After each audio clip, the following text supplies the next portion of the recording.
Okay, yeah, thanks for being here and staying this late. Actually, I drove most of you guys out of the room, I'm sorry.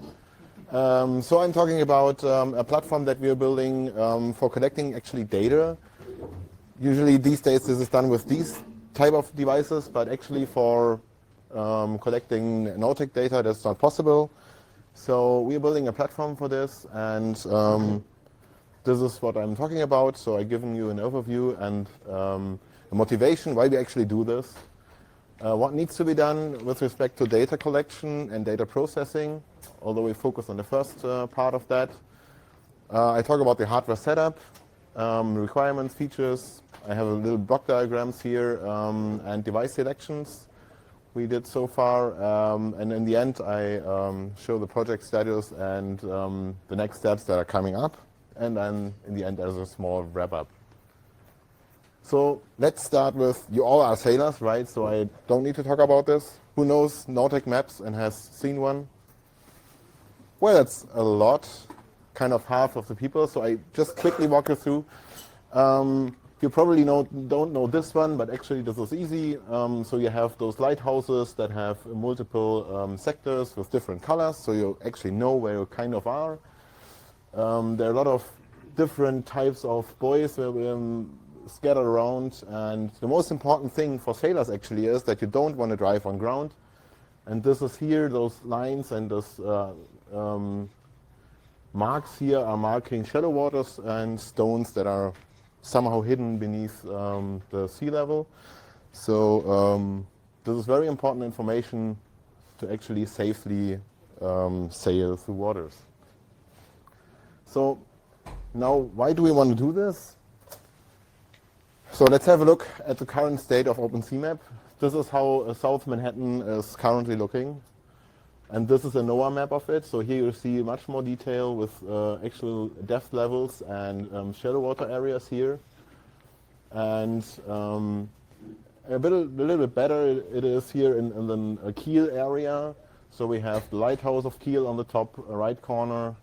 And another one here, and the most important areas where you usually go, or the big traffic goes, is this one. So it's also marked.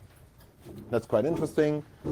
This is a current updated chart from a real provider of these charts, and so it has much more details, especially these very detailed depth information where we can actually see if I have a vessel that is like 2 meters of depth, then I shouldn't actually go in there, because here is a 1.1 meter mark and I will get on sand and probably don't go on anymore. And well, this is also an OpenSeaMap map, and it's actually pretty good. So somebody, however, donated a lot of data and actually painted depth maps in here in Lake Schwerin. It's pretty interesting, and it's I think one of the most detailed map that is available currently on the whole project. And yeah, maybe that's actually official data that has been contributed. We are not sure of to now. Maybe, but actually, so there are also other projects for this. Kind of the equipment manufacturers try to build a community-based charts, and all those fisher guys that really use very good equipped boats, they are scanning around for these areas, especially these where you have large drops in the water, depth drops, because that's where the fishes hide, and they like that because the stream goes up and down, and that's where they have fun swimming around. So fishers also like that. So what's our target? The target is to get good maps from OpenStreetMap, and so that we can use it at least for trip planning, maybe not for actual decisions when you're going around, at least if you don't want to risk your boat. We focus on the data collection part for this time. There are a lot of more issues like data processing, algorithms, and data visualization, especially with crowdsourced data. You don't know when it has been raised, right? Somebody drove here and collected some data, and this was like 2 years ago, and now sand came here, and you have a new sandbank, and everything changed, and you don't know if the data is now available and how these lines have been calculated, if this is still a valid information or isn't. But this is unsolved for now. Let's first start collecting data. So what needs to be done? Well, we have a lot of information available on such boats. A lot of people have echo sounders for measuring depths. They have GPS signals. They have gyro data for their positioning, tilt, and so on. They're usually also connected on the boat to an NMEA bus. That's kind of a CAN bus-like, so controller area network, which is also used on, I think every car has at least like 10 of those buses. So it's a standard thing, and a lot of other equipment is connected to this, like loggers and chart plotters, and you can visualize everything and also record that. However, the problem is getting the data out. So like Raymarine, they have the community project for building good charts that are kept up to date by their users, but they obviously want to have those data for themselves. So there is no real exchange format for this, so we need to do this on our own. There's some metadata also involved about who is the contributor for licensing issues, for example. The type of the ship might be interesting for post-processing the movements, the type of devices, whatever is needed for actually processing the data. Everything kind of flows together and then is uploaded to a server where it is actually processed. And this is the flow. That's the kind of an overview and what is available right now. So there has been an OpenSeaMap hardware logger for that, but unfortunately it uses an old school NMEA 01A2 3 format, which is kind of abundant for now. So there's almost no equipment available for that. At least the new ones don't use it anymore. There is a Raspberry Pi logger. I show that in the next slide. And there's GNU-Boat, which is this project. Then there are some proprietary solutions. Well, proprietary solutions, we don't like that, right? Let's go on. That's the NMEA 2000 logger. So this is, you know, those standard boxes. So like this size and in the depth. It's kind of big. So you don't want to have this on your boat, actually. But for a prototype, that's quite okay. And that's where basically things start. These are actually those CAN 2000 connectors there. So let's go on. The hardware setup has some requirements that are not so used in usual hobby projects, because we need a very tight integration. We don't like big devices, we want compact devices. And we really need easy to use things, because most people are just boat lovers. They want to sail and they don't want to hack around with their devices. They just plug into the board network. We need automated data collection and so on and so on. Partially automated upload procedures, and we definitely want an open source design, because things change and we want to adapt that and want other people to adapt it as well. And we do want to add more other sensors also. So we can provide some more features, actually. So mooring is very interesting. So you put an anchor and now you're going to sleep. But what happens if weather conditions change? You're drifting and so on. So you can now also include those things. You can ring the alarm bell, send push messages to your smartphone. And there are other parts as well. So one of the most critical challenges is actually power supply, because the boat power network is behaving the same as a car power network, and it is really bad. And that kind of delayed the project and still delays the project. We are still working on that. You partially need backup battery or standalone operations for sailors. And yeah, CAN interface decoupling may also be an interesting part. So this, for example, is a standard power supply rail on a car. Usually have like 14 volts, and then the engine starter goes on, then it stops again, then you have noise from the generator, and so on. People plug it in reverse, that's also interesting. And you have to survive, basically, all those scenarios. So here we have a highly overview about the power supplies. We have a power grid on the boat with a lot of generators. Sometimes we don't have any and just a battery, also fine. That's the easy way. We have a filtering, we have multiple cascaded DC switches for supplying all the supply rails we need. Then we start with an open source or kind of open source device. And we use all the sensors that are available anyway. We have wind metric sensors, GPSs, AIS, that's a identification system for vessels on lakes, in the sea. Echo sounders, whatever is present on the bus, which we need to connect to the Raspberry Pi using CAN interfaces. And then we add some local sensors that are put on top of the Raspberry directly for motion detection and later post-processing correction of the data we collect. Basically, the boat moves, and if you have a depth that is like this, it definitely is a different depth than the boat would have been upright. So you kind of want to know how the boat was when you actually measured the depth. You definitely want to know where you were when you measured the depth. And then you might want to have some air pressure for weather condition monitoring or whatever. We also supply some wireless connections. One is serving as a hotspot, so we can connect to the device's network with our mobile phones, for example, and have some nice GUI. And the other one is that the system can connect to other networks, maybe acting as a proxy for in the marina wireless network, or you can upload data with it to the internet, whatever. So basically, we kind of built this shield here, this head for the Pi, and this is connected to what is present in the boat anyway.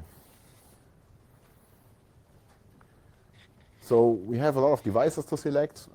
For the single board computer, we were going with the Raspberry Pi. It was available, it is widely used. There's a lot of support for that, and it's a highly active community, so we like it. The CAN interface is an important interface. We selected some microchip devices for that because it's also widely used. There are reference designs available like the PiCan 2, which we actually use. I show that later on. And it's also well available. We just heard the talk about availability, so that's fine.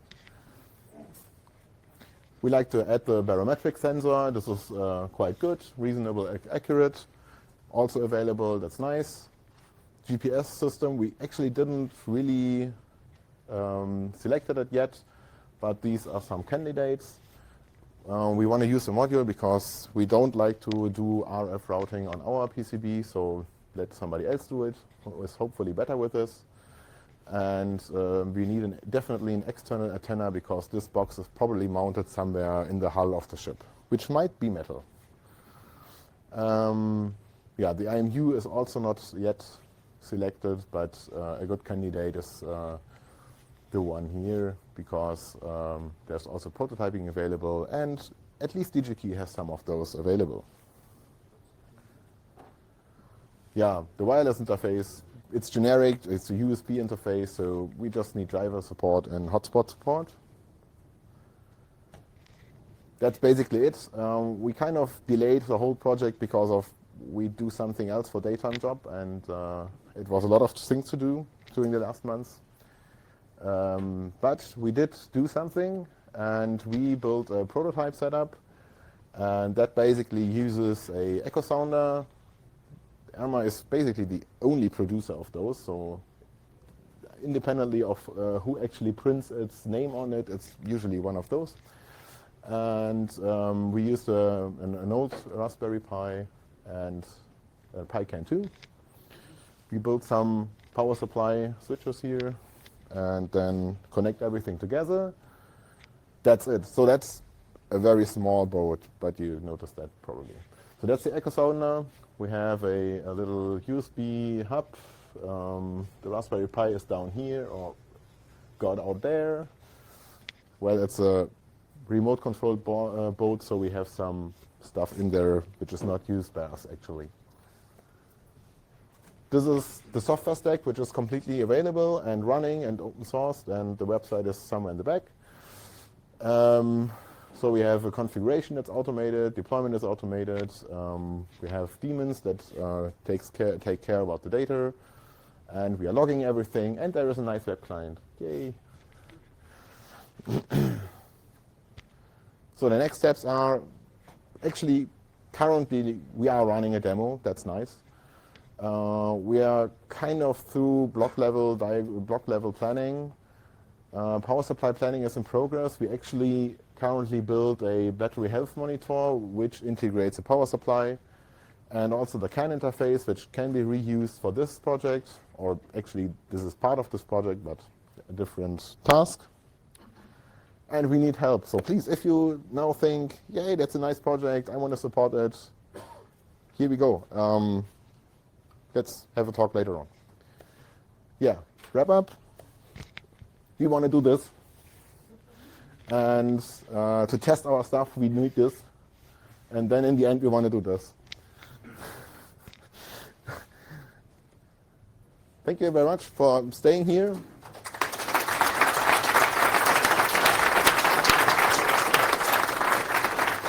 Questions? Did you use the thing you drag behind the boat to compensate for the angle of the boat? We drag something? Sorry, the question was if we use something that drags behind the boat for compensation. The yellow thing. Well, actually, this is two completely different pictures, so maybe a little bit misleading. This is the remote-controlled boat we currently use as a test system, and which kind of can be used in areas where you don't want to drive with this because of shallow waters. But If no. you drag that behind your sailing boat, you would compensate for the angle your boat would have. I think this one is actually more affected by waves than this one, so it's a lot more. Yeah. If you sail on the sea, then you have ebb and flood. So do you use the GPS height data to compensate for that? That's one of the questions that is related to the algorithms for post-processing. Definitely there has to be some compensation for current sea levels. So even on inshore lakes you have changing heights, so it definitely has to be, especially there. I mean, it's different, but the accuracy of the GPS height level is not that... Probably is not enough. So maybe we need to use other sources for that. Yeah.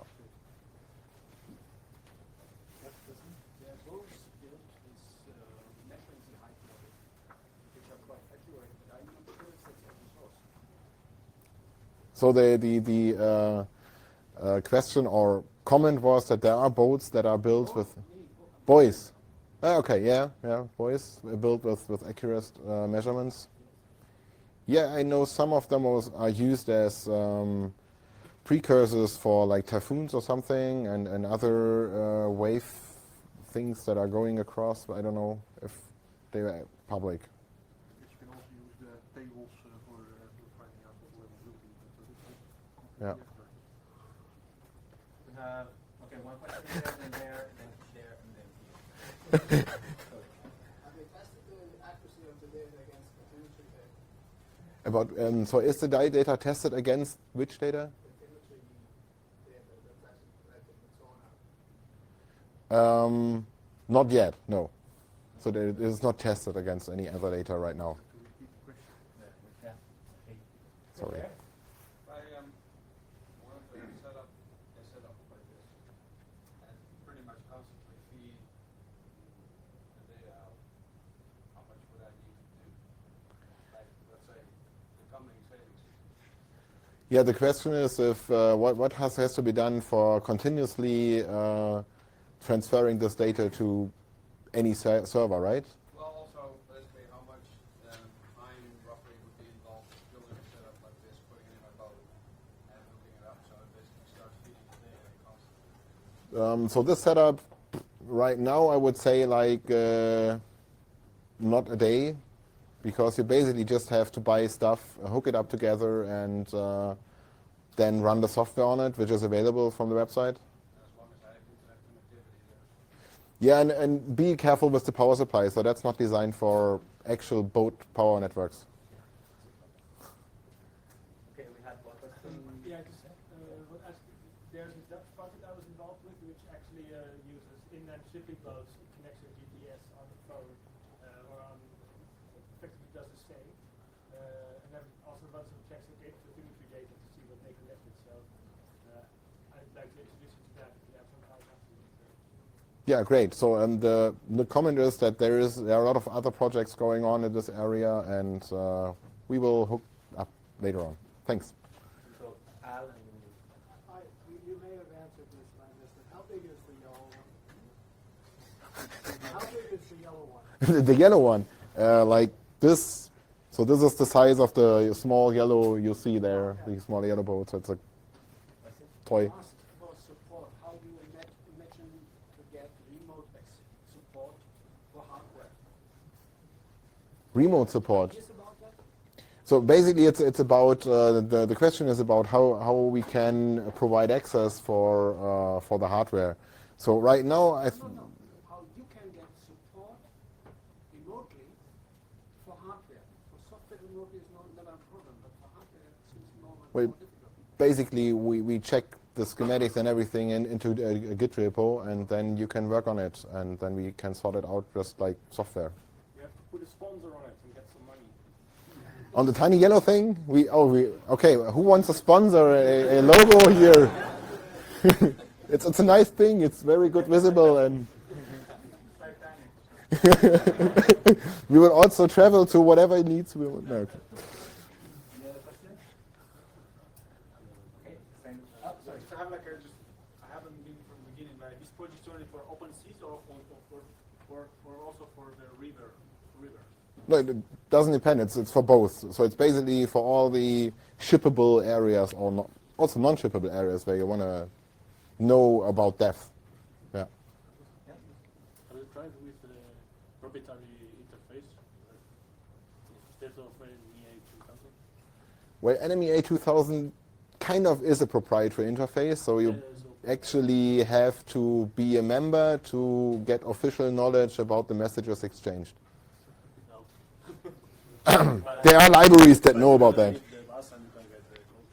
Yeah, if you know what is the message about, yes. One last. That's How confident are you with a USB connection in the moving through the environment? so the USB connections shown here for the wireless types would be. Yeah, so basically everything is mounted, will be mounted in a mechanically sealed thing, and the wireless and USB interface would be in it. It's not externally accessible. So just the network interface will go out, and RFs. Okay, let's thank the speaker again. Thanks.